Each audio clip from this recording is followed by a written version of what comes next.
Parents pressured me to forgive my brother for his affair with my ex-wife and her pregnancy. Then demanded I support them financially.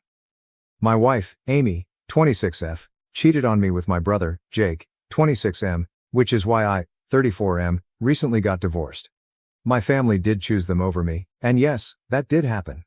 But karma had other ideas. To help you see how my entire life culminated in this awful betrayal, let me begin from the beginning. Jake, who was born when I was 8 years old, was always the golden child while I was growing up in suburban Boston. In the eyes of our parents, Robert, 58M, and Sarah, 56F, I seemed to vanish. Although they weren't particularly nasty, I was undoubtedly treated as an afterthought. This reality was pounded home to us during our entire upbringing. I can still clearly recall winning my first science fair in 6th grade. I devoted months to creating a functional model of solar system dynamics, replete with orbital calculations and revolving planets. I received first prize and a special commendation for mathematical precision from the judges. Jake had a t-ball practice. Not even a game, just practice. So my parents didn't attend the ceremony at all. The walls of our living room were covered with Jake's participation ribbons, while my award remained unopened on the mantle for a week before vanishing into the basement. Our entire childhood was shaped by that. Jake's C+ grades were celebrated, but my straight A's were met with distracted nods. My mother first expressed concern that Jake could feel bad about his regular classes as a result of my enrollment in the advanced placement program. Jake received a new automobile for his 16th birthday to help build his confidence, according to Dad, whereas I had to start working part-time at 16 in order to earn money for college and buy my own clothes. Graduating from high school was very difficult. Instead of seeing me get my graduation and give my valedictorian address, my parents spent most of the ceremony photographing Jake playing in the stands when he was just 10 years old. Jake was whining about being bored, so they didn't hear me announce my MIT scholarship. A celebration dinner for Jake's early baseball season was transformed into a party. Because Jake seems a little down about all your achievements, Mom even encouraged me to tone down my presentation of my college intentions. I scarcely noticed that I had been accepted to MIT on a partial scholarship because Jake had recently made the junior baseball team. That's nice, honey, but did you hear Jake might make a starting pitcher next season? Mom said. I recall. I came to the realization that nothing I ever did would be sufficient at that point. I served as the practice child, the test subject for Jake, their actual parenting endeavor. With my scholarship, the money I saved from 3 part-time jobs, and the resolve to never look back, I set out for MIT at the age of 18. Jake had a summer league game the day I moved into my dorm, so my parents left early. They didn't even assist me with unpacking. Those were life-changing college years. I was evaluated entirely on my own merits for the first time. Upon discovering my aptitude for software architecture, I immersed myself in computer science and finished with honors. Several IT organizations were interested in my distributed systems optimization undergraduate thesis, and by the time I graduated I had received 5 job offers.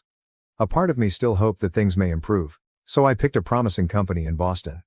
In part because it was near home. I was in charge of my own development team within 2 years, and by the 5th year, I was the youngest senior developer in the company's history. My folks were too busy assisting Jake with his 3rd college major change to really understand what I did for a job. 4 years ago at a tiny coffee shop close to my workplace, the real turning point in my life occurred. Amy and I met there. While completing her teaching degree, she was working as a barista. She somehow managed to recall each regular's order as well as a personal characteristic. She acknowledged that she had been writing encouraging notes on my coffee cups for weeks before she eventually consented to go out with me. I hadn't even noticed because I had been so focused on my task. 6 hours were spent on our first date. We discussed everything, including our families, anxieties, and dreams. She seems to genuinely get my family's problems. When I informed her about my early years, she responded, "They're blind. They have no idea what they were missing." I felt like I was being seen for the first time. The following year seemed unreal. We prepared extravagant meals together, spent weekends discovering Boston's hidden bookstores, and went trekking in New Hampshire. She pushed me to go for a big promotion at work, helped me get ready for the interviews, and celebrated my success more than anybody else. She shed joyful tears when I asked her to marry me after 14 months, saying she had been hoping I would. At the time, I believed our wedding was tiny and ideal. When my family arrived, they talked about Jake's new job opportunity in California for the whole of the reception. In order to show everyone a text message from Jake regarding his second interview, Mom actually cut short Amy's father's toast. In hindsight, I should have recognized it as a warning flag, but Amy dismissed it with a laugh, stating that she thought their commitment to Jake was sweet. Our marriage was everything I could have imagined for 3 years. We began discussing starting a family, acquired a lovely condo in Cambridge, and took trips when we could. Amy made our house feel like the cozy, caring home I never had as a child by decorating it with pictures of our travels and planting a little container garden on our balcony. We were a team, she constantly asserted. She would remark, us against the world. Then Jake got in touch last year. After failing to succeed in California due to the startup culture not being his vibe, he returned to Boston. He wrote me a lengthy email in which he expressed his longing for his older brother and his desire to mend our relationship after growing up. He wrote, families should stick together. After a week of contemplation, Amy urged me to give him a chance. People evolve, she stated. Perhaps they've come to terms with their losses. I decided to go out to supper with Jake against my better judgment. Although awkward, the first meeting showed promise. Jake seems to have grown up and become more self-aware. He stated he wanted to make atonement and acknowledged that he had had it easy as a child. A week later, I introduced him to Amy, and they clicked right away. Too well, as I would learn later. Everything appeared to be ideal at first. A couple of times a week, Jake would stop by for dinner. He seemed genuinely interested in my work, brought wine and entertained us with tales of his exploits in California. He even stood up for me when our parents began showing their customary partiality at Sunday dinners. In fact, I began to think that we might be biological brothers. Subtly, however, things began to change. Jake started unexpectedly visiting our home, sometimes while I was still at work. While she graded papers, Amy stated they were simply hanging out and that it was good to have company. He would remain for supper and use my coffee mug while chatting with my wife and making inside jokes. I chose to overlook the warning signs, which included their sudden silence when I walked into a room, Amy's phone abruptly turning to the side when I sat next to her, their knowing glances at dinner, and their coincidental meetings at the coffee shop or grocery store. The announcement of the pregnancy followed. We were eating dinner at home. Naturally, Jake was present when Amy broke the news. Although I was ecstatic, Jake's response ought to have told me everything. He was not in the least bit surprised. Rather, he smiled with a knowing satisfaction that made my stomach flip. Jake was there all the time after that. He would talk about how active he would be in our child's life, touch Amy's stomach without asking, and make remarks about the baby's future. Despite my efforts to organize a romantic baby moon trip, hubby inadvertently invited himself. He said, "The baby needs both of us," and Amy concurred. I still remember the night I found out. I had been lying awake, mentally reliving months of dubious events. Amy was on the nightstand charging her phone while she slept peacefully next to me. I had never once looked at her phone in our 6 years together. I was a believer in trust and privacy. But I had a need to know something. They had hundreds of communications dating back 6 months. While I was at work, we had secret meetings in hotels. Plans for their future together. Conversations about the infant, their infant. Soon after he returned to my life, they had begun sharing a bed. They had intended to tell me after the baby was born, assuming that I would be too attached to the child to leave, therefore the pregnancy wasn't an accident. I felt my world come crashing down, message by message, as I read every single message till dawn. I was seated in our reading chair with Amy's phone in my hand when she woke up. She was immediately aware of what I had found. She sobbed, "We didn't intend for this to occur." Jake and I simply clicked. He knows me better than you ever could. In fact, she spoke the most overused phrase in the history of affairs. We were going to tell you, but we didn't want to worry you after I became pregnant. I called my parents that morning in the hopes that they would finally support me. I was astounded by their answer. Mom said, "Jake made a mistake, but he's going to be a father now.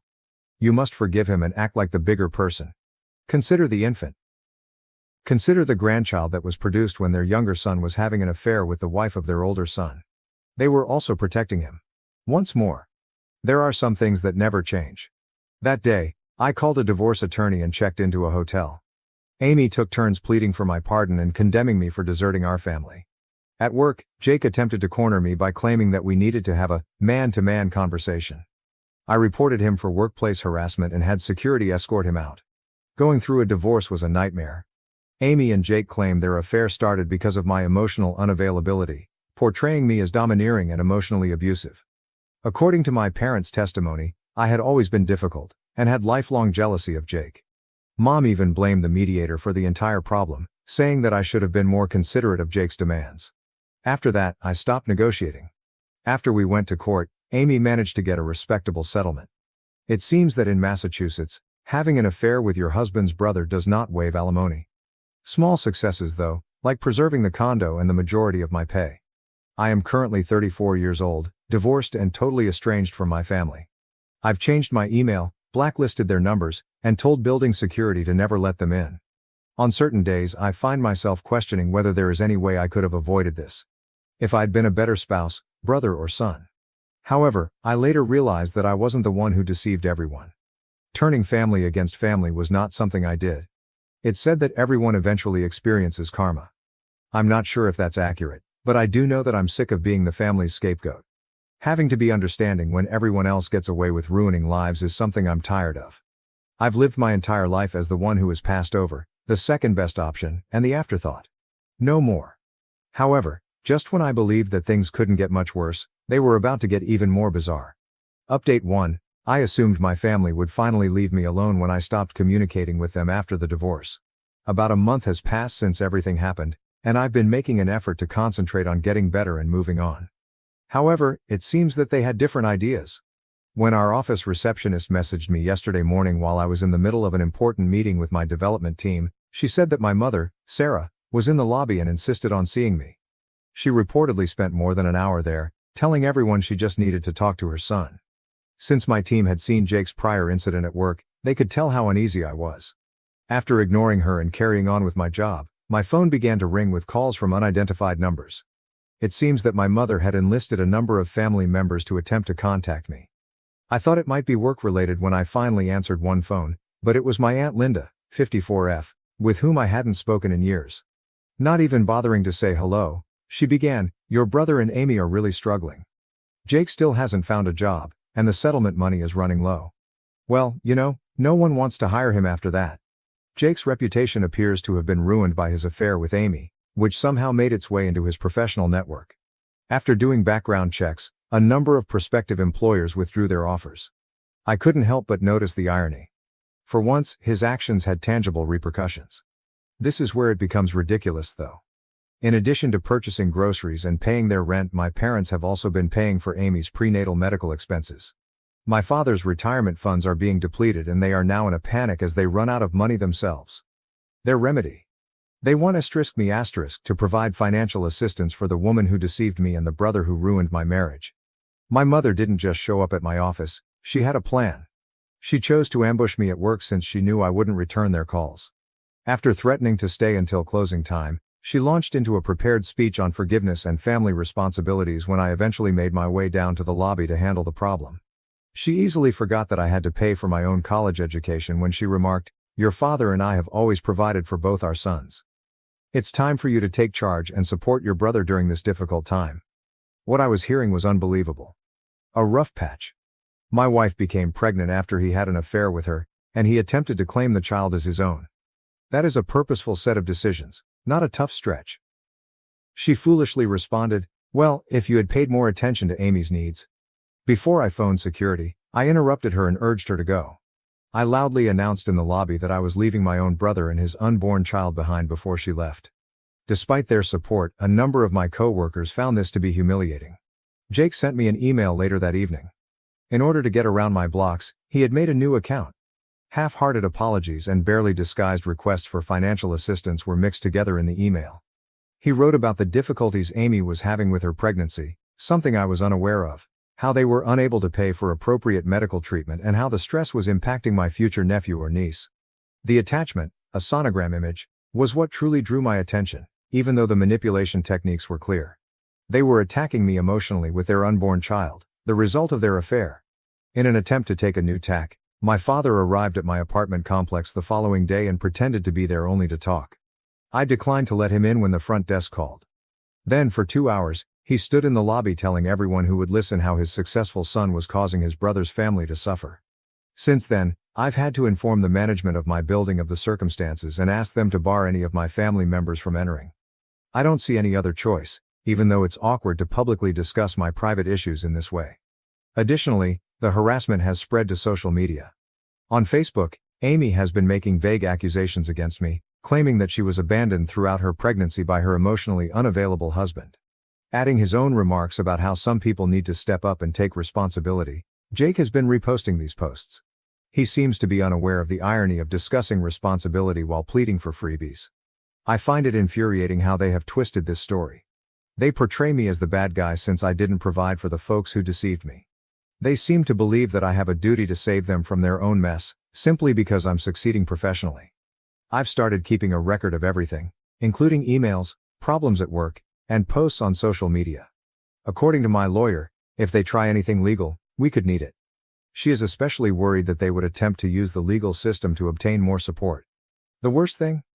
I've received messages from certain family friends and distant relatives encouraging me to put family first and be the bigger person. They don't seem to realize that Jake and Amy ruined my last remnant of a family. Even though I'm steadfast in my resolve to not assist them, the persistent harassment is wearing me down. To cope with all of this, I've been seeing a therapist, and I'm thinking of searching for a new job in a different place. Although I don't like the idea of fleeing, I'm at a loss on what to do to find serenity. My own family has descended to a level I never imagined, but here we are. They are not merely pleading for assistance, they are attempting to intimidate and coerce me into giving money to the same individuals who ruined my life. I get a feeling that this isn't over yet. Desperate people do desperate things, and they're growing desperate. Update 2. Suddenly, my former partner's attorney sent me a notice. Jake and Amy were trying to sue me for further support, citing increased medical needs and changed circumstances. My lawyer, who had been recording all of their harassment incidents, was enraged but ready. Last week was the scheduled court date. It was unreal to enter that courtroom. Amy was dressed to highlight her obvious pregnancy. Our parents sat directly behind them, looking smugly arrogant, while Jake sat behind her in our father's old suit. First up was their lawyer, who told a story that almost made me chuckle. They claimed that because they had undervalued the emotional toll of the divorce, the initial payment was insufficient. They said that my pattern of workplace harassment had prevented Jake from finding a job and even implied that the stress caused by my vindictive behavior was putting Amy's pregnancy in jeopardy because it allegedly required specialized care because of high-risk issues. The way my lawyer responded was heartbreaking. She started by playing surveillance tape from my office building, which included my mother's theatrical displays, Jake's violent conduct, and Amy's attempts to enter through the rear door. She then presented social media evidence, including a detailed chronology of their campaign of online abuse. Their financial records were the true surprise. Jake had rejected multiple jobs as being beneath him, not because he was having trouble finding employment as a result of my pestering. For the court's pity, Amy had turned down a full-time teaching job in order to keep her jobless, pregnant woman status.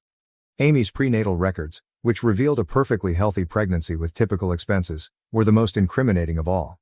They had been playing pawn with their unborn child. The judge was clearly upset. The judge interrupted their attorney when he attempted to explain that emotional discomfort warranted more help. Your client seemed to have committed perjury, counselor. Do you want to keep going in this direction? Their lawyer returned with a somber expression after a short break. Jake was pale, Amy was crying, and their united front had fallen apart. I was pleasantly surprised by the judge's decision. In addition to rejecting their motion, he also lowered my alimony payments by 60%.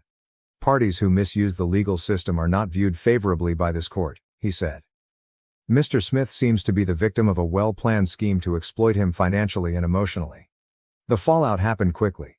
Amy decided she could work after Jake unexpectedly landed a job in retail. In their final message, my parents accused me of destroying Jake's last chance and assured me that they would never forgive me for abandoning my family.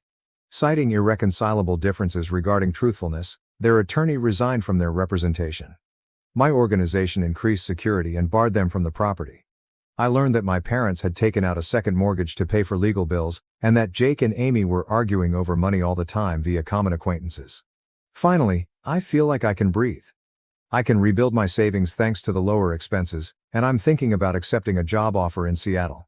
Letting someone suffer the repercussions of their actions is sometimes the finest form of retaliation.